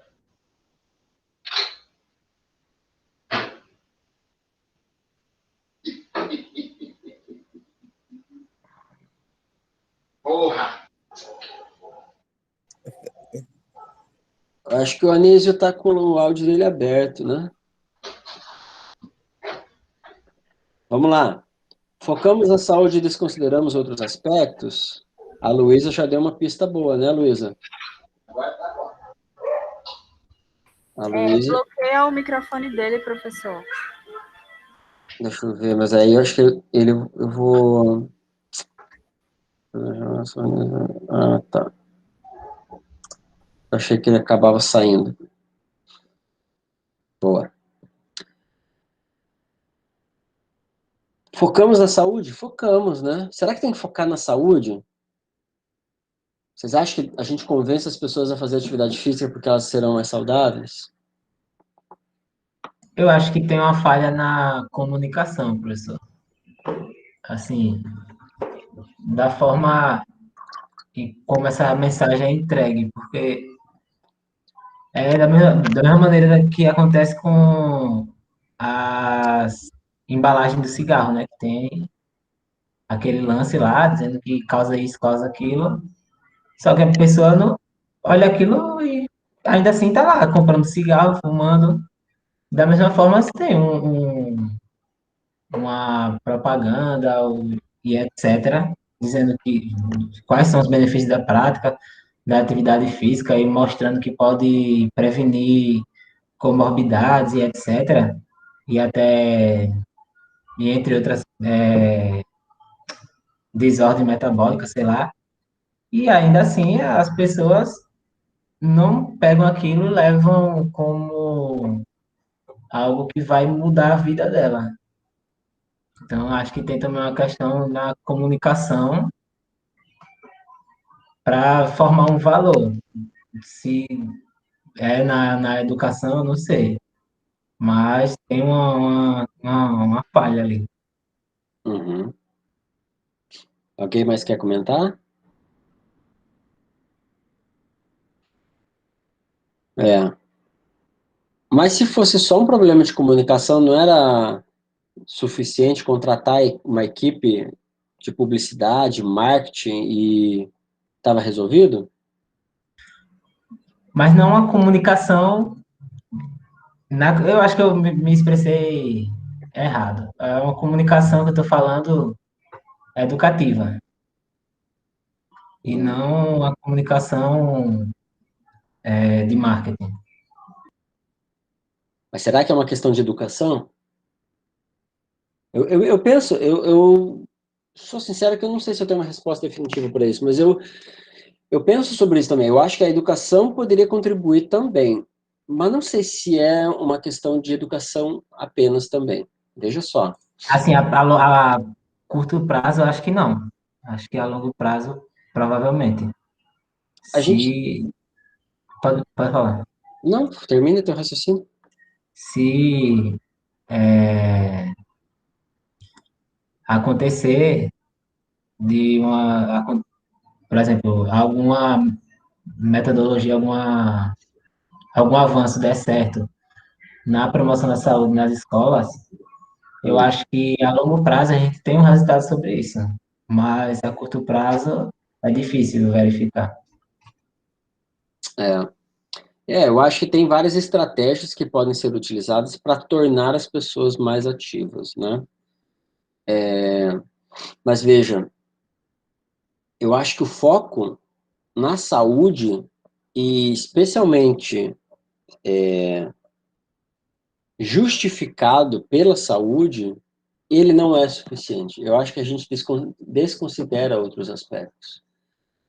Por exemplo, como é que a gente... Não é uma questão de educação ou de comunicação, no meu entender, você promover atividade física em crianças e adolescentes, né? Justificar pela saúde. 95% de crianças e adolescentes, quer dizer, ainda um percentual ainda até mais elevado, é super saudável até o final da primeira infância. Eles começam a mudar, né, nessa linha da saúde negativa, saúde positiva e negativa, eles começam a perturbar a sua saúde e transitar naquele contínuo com a inserção de novos hábitos, né? Hábito de assistir TV, ainda na primeira infância, que está tudo mudando muito rápido, né? Alimentação, as oportunidades de fazer atividade física, mas talvez a gente convença um doente, né? A ganhar saúde, né? A promover saúde, a melhorar a sua saúde a partir da prática da atividade física. Mas quem já tem saúde, né? Um jovem, né? Uma pessoa jovem que se acha invencível, né? Se acha pronta para superar qualquer adversidade, né? Tanto que os maiores problemas que a gente está tendo agora com o Covid é com o jovem, né? Que não usa máscara, né? Que tem as suas próprias normas. Será que é atividade? Será que falar assim, ó, você tem que fazer atividade física porque faz bem para a saúde? Será que esse é o caminho? Eu acho que não. Eu acho que faz muito mais sentido para ele jogar o futevôlei dele na praia, porque ele faz parte de um círculo social, porque é divertido, porque ele dá risada, né? Do que necessariamente porque faz bem para a saúde. Aquilo acaba sendo uma consequência, né? Mas ele não está fazendo atividade física por causa daquilo. Então, acho que a gente acaba desconsiderando essas necessidades que mudam a cada ciclo da vida, né? Cada parte do ciclo. Né? Como é que a gente também consegue, né, a partir essas sensações, esses prazeres, né? Provocar o interesse pela prática da atividade física na primeira infância também, né? Aspectos de socialização, de interação, e que muitas vezes a atividade física e saúde não está olhando para esses aspectos. Ela ficou por muito tempo focalizada em olhar quais eram as alterações que aconteciam na saúde. Então, por isso que teve essa mudança de paradigma muito grande. Porque por muito tempo ela era a exposição e a saúde era o desfecho. Então a gente precisou mudar um pouquinho a lógica, olhar, mas como é que a gente muda a atividade física? Porque só olhar para o quanto ela muda lá na frente no desfecho não é argumento suficiente para fazer com que as pessoas façam atividade física. Então a gente precisa olhar para os determinantes delas. Então, a partir daí que começou a se organizar um quadro de conhecimento sobre os determinantes da atividade física. Tá? Mas eu concordo com o que você está dizendo, Caio, mas eu acho que não é suficiente ainda, sabe? Porque há várias frentes de trabalho, vários outros aspectos, né? E eu acho que os aspectos de comunicação e de educação para a saúde, para a prática da atividade física, eles passam pela argumentação de que ela é importante para a saúde. E isso, tem gente que está nem aí para isso, né? Tem gente que vai jogar futebol porque quer ver os amigos, né? Não porque ele quer melhorar a saúde dele, né? Ele entende que isso é importante para a saúde, mas é uma outra ideia, tá? Mas se eu tiver errado, a gente pode, né? Se vocês acharem que eu estou errado, a gente pode continuar argumentando, tá bom? Só quero saber se está certo ou errado. Ah, não. Então, focamos na saúde e desconsideramos outros aspectos. Essa é uma afirmativa verdadeira. A gente foca demasiadamente na saúde e desconsidera vários outros aspectos importantes, né? Tá bom? E aí, normalmente, eu fecho essa aula quando eu tô com pressa, né? Mas eu quero falar mais algumas coisas para vocês, né? Eu falei que a gente vai finalizar a aula mais cedo hoje, e a gente vai seguir. Pode ser mais 20 minutinhos? O que vocês acham? Pode ser. Tá, se vocês me permitem, vamos lá. Então, eu vou mostrar para vocês aqui alguns estudos que são mais clássicos e alguns mais contemporâneos. E a gente já viu que a gente tem aqui desde a epidemiologia, né? Desfechos, death, né? Death, desfecho para morte em inglês. Disease, desfecho para doença em inglês. A expectativa de vida, a gente poderia chamar de destitution, né? Porque se reduz a expectativa de vida, né? Tá reduzindo, tá tirando, né? É uma destituição.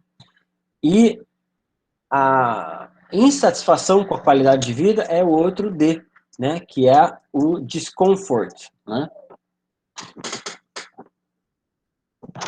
Tá? Então, eu vou falar algumas coisinhas para vocês nesse sentido e mostrar pelo menos alguns estudos que foram clássicos. Esse era aquele do Jeremy Morris, né?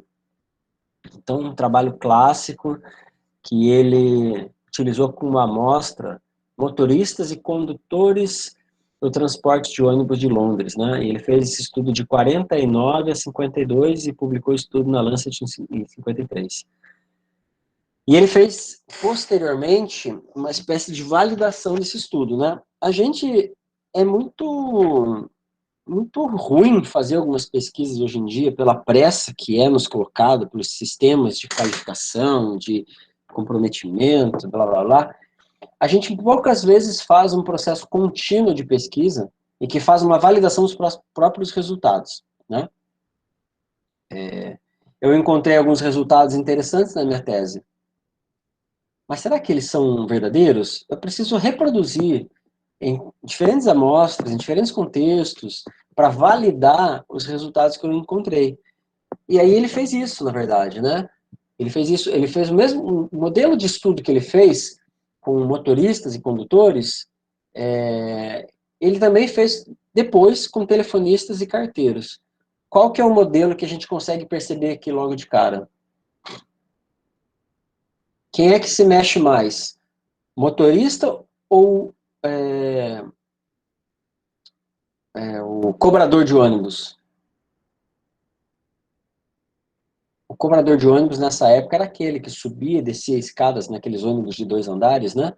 Se movimentava. Não é o cobrador que fica sentadinho igual a gente tem hoje em dia, que passa a roleta. É um cobrador que ele vai até as pessoas para fazer, né, o recebimento do ticket de transporte. E qual a diferença básica entre telefonista e carteiro, né? No trabalho, os dois são modelos, né, do trabalho, mas o telefonista fica sentadinho, né? E o carteiro fica caminhando, né? Qual que era a hipótese dele? De que homens, né, especialmente no primeiro estudo, fisicamente ativos no trabalho, têm baixa incidência de doença coronária. O que é incidência mesmo? O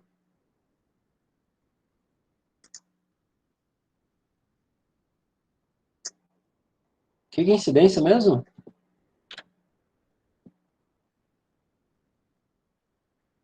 Novos casos do desfecho em questão. Qual que era o desfecho? Ô, gente, vocês estão acompanhando? Senão eu não precisa passar todos esses estudos aqui. Eu só assim, tô esquecendo o que é Estou acompanhando. Beleza. Qual que é o desfecho? Desfecho doença é coronária. doença coronária.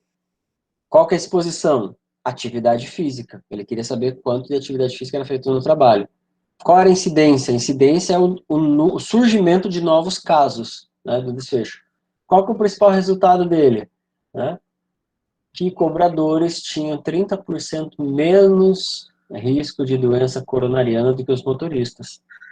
Então, um grupo comparado ao outro acabava desenvolvendo menos doença coronariana, né? E aí o cobrador, que se movimentava mais no trabalho, tinha 30% a menos. E esse resultado foi confirmado no outro estudo dele, com doença arterial coronariana, maior nas telefonistas comparado aos carteiros, né? Ah, professor, será que não é uma questão sexo dependente aqui? Porque tem a sexo como uma variável de confusão, né? Mas o estudo anterior, ele tinha feito... Ambos eram de sexo masculino, né? Como é que ele fez isso, hein? Foi um estudo invasivo ou foi aferindo pressão, sei lá? Ele acompanhou, né? Ele monitorou, é um estudo observacional. Então, não é invasivo do ponto de vista de experimentação ou de coleta de informações, né, de dados. Mas ele acompanhou durante 3 anos, né, essas pessoas, e ele percebeu que essas pessoas que trabalhavam sentadas, em uma maior proporção, desenvolviam doença coronariana. Entendeu? Entendi. Eu vou colocar o estudo original lá e a gente abre ele um pouquinho mais. Faz tempo que eu li esse estudo do Morris. Estudo do Pfaffenberg, né? Então, ele também fez um trabalho com doença cardíaca, né? Mas agora um evento, né? Muito claro que é um desfecho de death, de morte, né? Então, ele avaliou infarto do miocárdio fulminante. Então, ele fez um segmento, isso é importante de destacar, né? O estudo do Morris tem que olhar a metodologia mesmo, Caio, que eu não estou lembrando quanto foi de segmento, quanto tempo foi. Eu não lembro se foi 3 anos de fato, tem que olhar de novo. Mas o estudo do Pfaffenberger, ele avaliou ele seguiu essas pessoas durante 22 anos, né? Estivadores de São Francisco, né? Cerca de 3.000. E aí ele também fez outros estudos com 4 coortes, né, de faixas etárias diferentes, né? E também foram estudadas anualmente. A hipótese geral do trabalho dele é de que quem gastava mais energia no domínio do trabalho, né, da atividade física, né, tinha menor incidência de ataques cardíacos fatais. E aí, para vocês terem uma ideia, né, esse tipo de estudo, quando envolve doença cardiovascular, de fato, ele leva tempo para ser feito, né? Por isso que eu estou duvidando, inclusive, do estudo do Morris. Mas a gente tem, basicamente, um tempo para essa doença se instalar e se manifestar clinicamente, inclusive com sintomas e com desfechos fatais, né? Então, aqui ele faz a comparação, olha lá.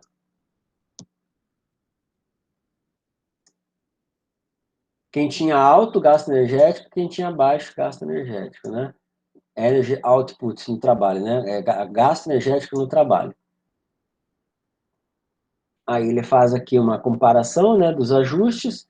Ele percebe que quem tem baixo gasto energético, que é o branquinho, pelo menos aqui tem 60% mais de chance de ter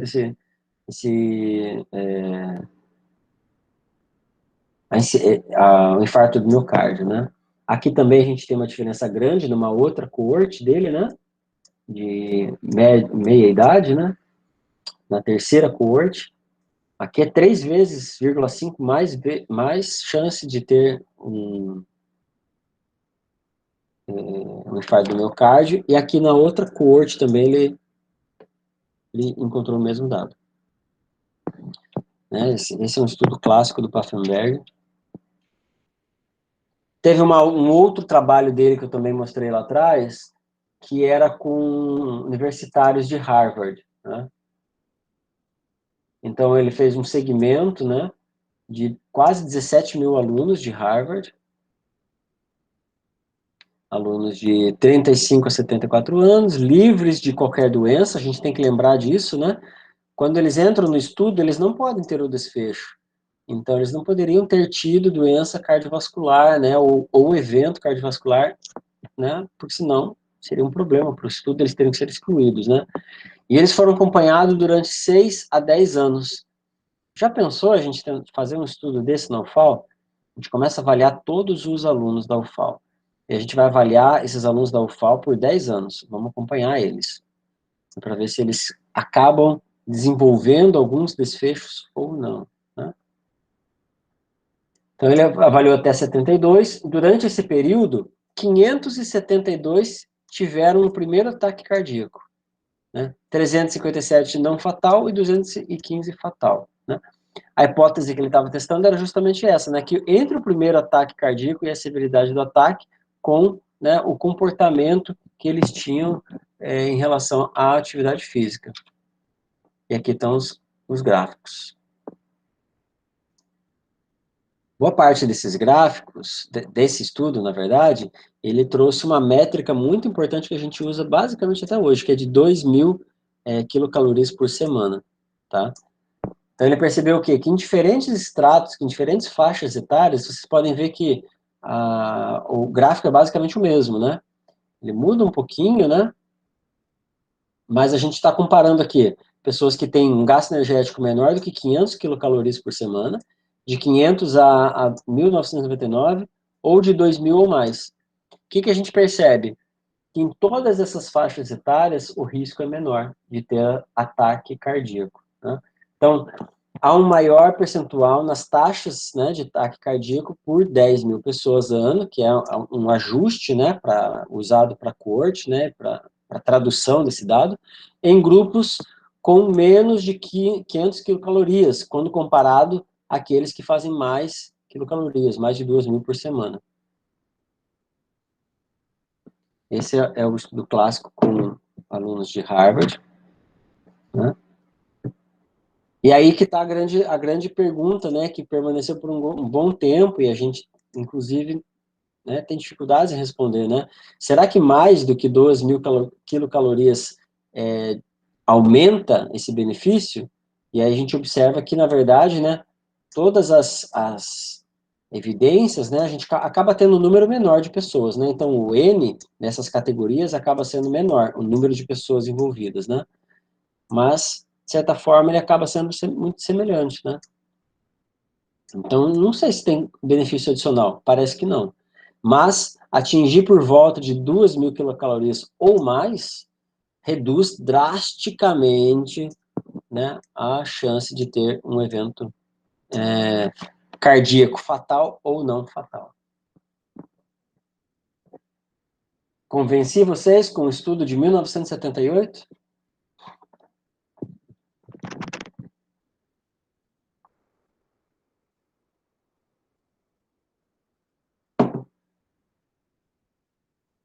Vixe, ficou só eu nessa sala aqui. Vamos lá.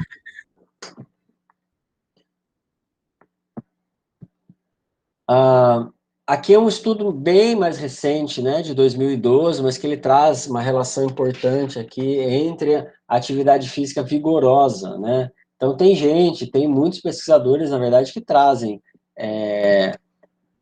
essa importância da atividade física vigorosa, né? Tem pesquisadores, e eu compartilho, né, com essa visão deles, de que alguns benefícios à nossa saúde, sobretudo em alguns indicadores metabólicos, inflamatórios e cardiovasculares, a gente só consegue atingir benefício quando acumula uma certa quantidade que não está muito bem definida de atividade física de intensidade vigorosa. E muita gente, na verdade, da fisiologia do exercício já fala isso há um bom tempo, que é necessário fazer atividade física vigorosa. Por quê? Porque eles observam os atletas que necessariamente fazem atividade física vigorosa em grande parte do seu treinamento. Então, a gente tem uma quantidade significativa de benefícios que são superiores nessa faixa, que são significativos. Então, aqui são dados, né, da análise do NHANES, né, que é um grande levantamento dos Estados Unidos, o National Health and Nutrition Examination Survey. Então, eles fazem esse levantamento, acho que deve estar no quinto NHANES, o quarto NHANES foi por volta de 2012. Então, eles devem, não sei se não saiu, mas devem estar fazendo um novo NHANES. E aí eles olharam especificamente esses indicadores da síndrome metabólica, né? E aí falando que isso é dependente da dose, e que essa dose vigorosa tem o seu valor independente, né? Então, é importante que a gente considere isso também. E aqui ele fala, né, que em relação ao tempo também, né, e foi um dos estudos também que acabou orientando, né, a direção para as recomendações mundiais de atividade física e saúde, que talvez se as atividades forem feitas num domínio severo, né, ou vigoroso de atividade, elas possam ser num volume menor, né, por exemplo, 75 minutos por semana, né? Isso aqui era basicamente o que você estava falando, Caio. De 300 por semana, né? De atividade moderada, ou de 150, né? Que é a recomendação, moderada a vigorosa, né? Ou, se for só de vigorosa, 75, tá? Então, esse foi um texto bastante importante, ok? E olha o percentual de síndrome metabólica, né? Quando a gente fala de atividade física vigorosa. 10% da população. Enquanto que aqueles que fazem atividade física moderada, apenas moderada, eles ainda formam um platô aqui por volta dos 20%. Né? Então, fazer atividade física em doses de intensidade moderada, de intensidade vigorosa, é importante também. Ah, professor, mas você não tinha falado lá atrás que não sei o quê, e que a intensidade tinha algum benefício, todo movimento conta. Essa premissa é a básica, né? Mas aí a gente tem que pensar quais são os benefícios que a gente consegue ter de forma objetiva em alguns indicadores com intensidade leve, moderada e vigorosa, de forma independente, tá? Então, tem vários estudos sendo refeitos, reanalisados, quando os dados são disponíveis, né? Para que a gente possa entender melhor. E esse estudo foi bem importante do Henriques, tá bom?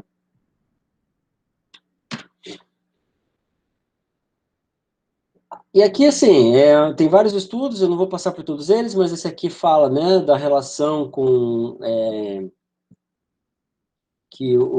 essa aqui foi acho que foi uma meta-análise, se não me engano,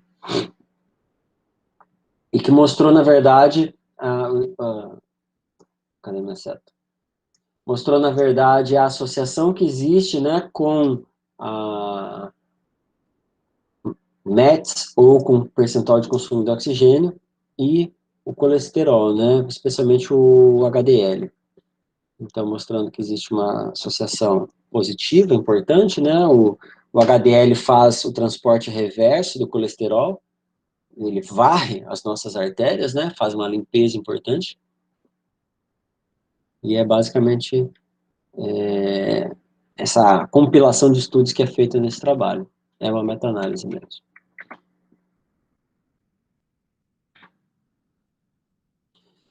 Esse é um estudo bem interessante, né? Também é uma meta-análise, né, do risco de doença, nesse caso da diabetes mellitus, né? E da dose-resposta que existe em relação à atividade física, né? Também chamando atenção para dose dependente, né, de intensidade em relação à atividade física. E olha lá a atividade leve, gente. Olha lá a atividade leve. Eita. Atividade leve. Vocês sabem fazer a leitura desse gráfico? Eu estou assumindo que vocês sabem. Na verdade, cada um desses quadradinhos aqui... Entendi, Caio. Obrigado. Se tiver alguma dúvida, a gente conversa, tá, Caio? Se permanecer alguma dúvida, tá bom?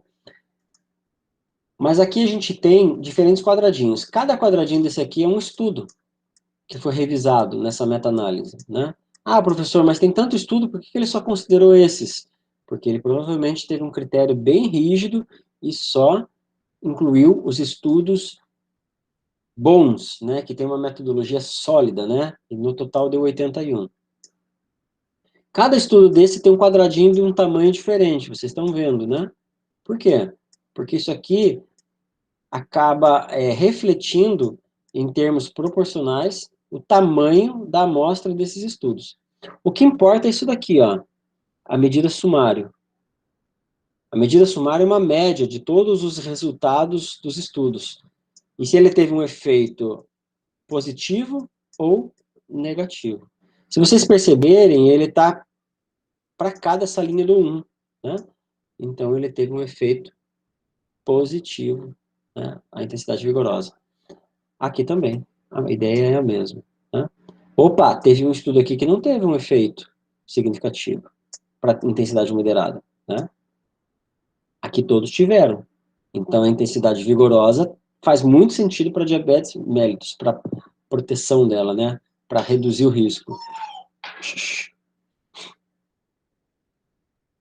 E aqui a gente tem também, né? Esse efeito, tá?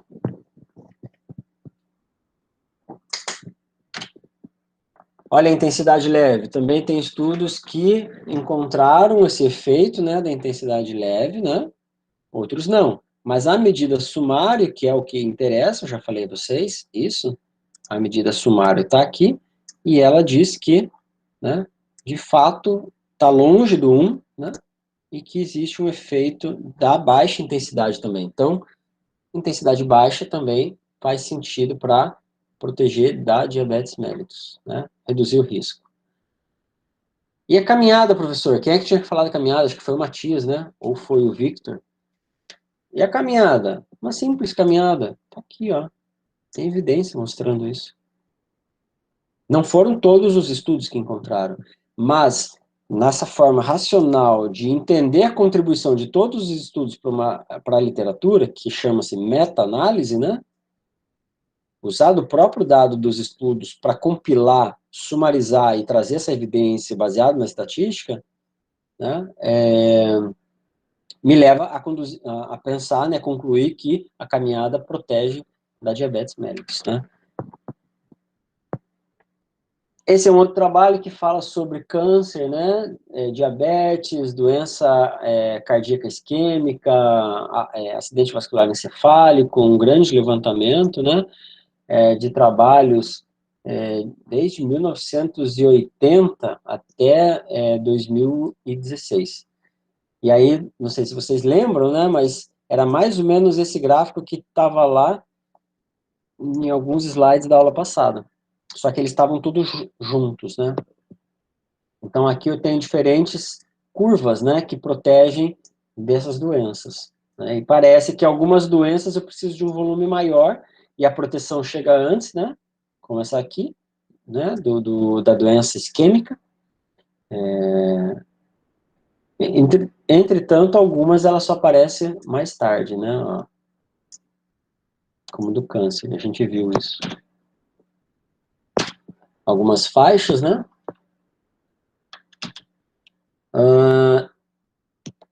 Com redução da rigidez arterial, que é importante, em adultos, idosos. É basicamente isso. Gente, combinei com vocês com o horário, eu quero cumprir, porque eu já estou passando. Deixa eu ver se tem mais algum slide aqui que vale a pena chamar a atenção.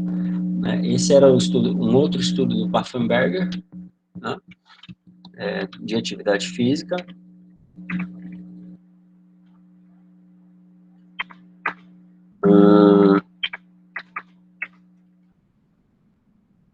Esse é um estudo também que chamou muito a atenção da literatura, de Woodcock.